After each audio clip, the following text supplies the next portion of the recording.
Tjena! Jag tänkte att vi går igenom reguljära uttryck i några videos där vi delar upp de olika beståndsdelarna då. Och tar en sak i taget helt enkelt. Till min hjälp här så är jag inne på regex101.com. Länken finns någonstans i instruktionen om ni vill hit och testa.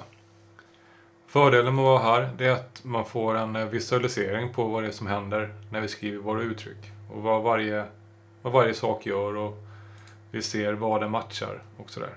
Det blir lite enklare att prata om det då. Förhoppningsvis blir det enklare att förstå det också. Här kan vi se att vi använder någon POP-flavor kallas det. Det är som en dialekt utav regex. Det finns ingen, eller jag har inte hittat någon 1-till-1-mappning mot den regexen vi kommer skriva när vi använder sed eller när vi använder bash. Regex bash. Men det är snarlikt i alla fall. Man kommer väldigt långt och en bra bit på vägen. Så vi kör POP här. Det blir jättebra.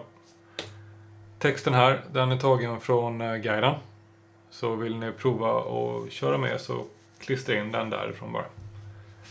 Till höger här så kommer vi se vad vårt uttryck gör. De olika delarna. Vad som händer och varför det blir som det blir. Och här nere är lite olika, någon snabb referens. Vi kan göra sådär. Coolt. Första beståndsdelen i ett reguljärt uttryck kallas för character. Och det man vill, det är att matcha delsträngar ifrån en större textmassa. Det används på olika sätt. Som vi ska börja med att kolla på regex i bash. Det används kanske mest för att validera saker. E-postadresser eller filnamn och så vidare. Eller någonting som användaren matar in. Senare kommer vi kolla på sed. En stream editor. Eller något sånt. Och den används kanske mer när vi jobbar med större textmassor. Regex jobbar oftast radvis. Så att de tar rad för rad då. Och så kan vi plocka ut och vi kan byta ut och använda grupper och så vidare. Det ska vi kolla på sen i sed. Men nu, första beståndsdelen, lite characters. Steg 1 är ett karétecken. Det markerar början på en rad. Radstart, kanske heter det. Ja, ni ser här. Det blir lite rosa här, där det börjar. Motsvarigheten är dollartecken. Det är då radslut. Och anledningen till att vi inte ser något här nu är för att det här uttrycket talar om att vi ska ha radstart direkt följt utav ett radslut. Och det har vi ingen här.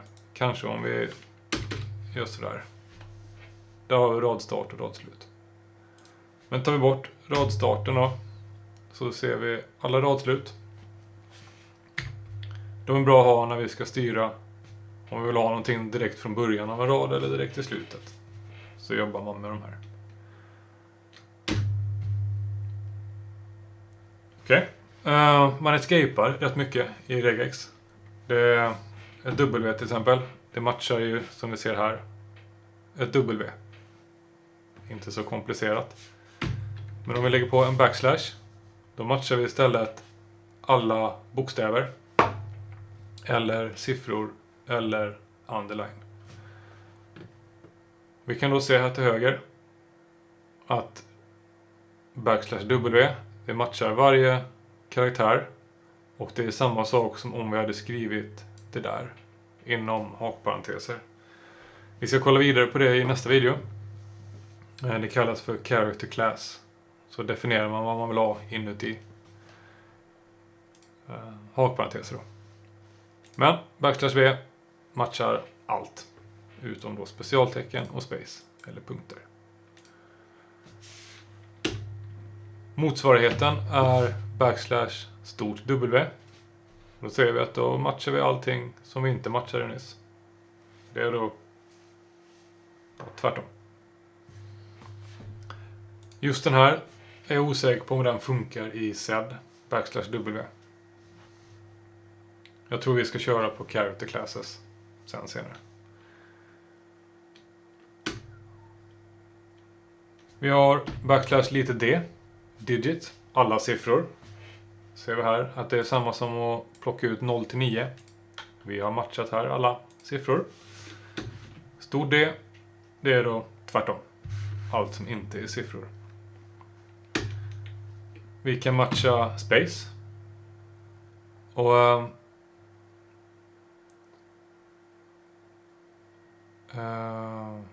om vi använder det inuti en character class till exempel, så ser vi här att vi kan använda ett faktiskt space. Då behöver vi inte escapa den längre.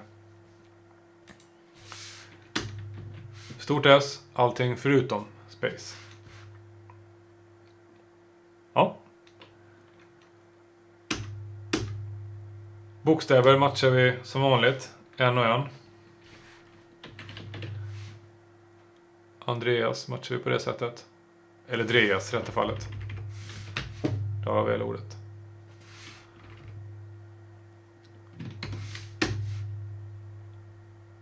Okej. En liten mjukstart. Det var olika characters. Ja.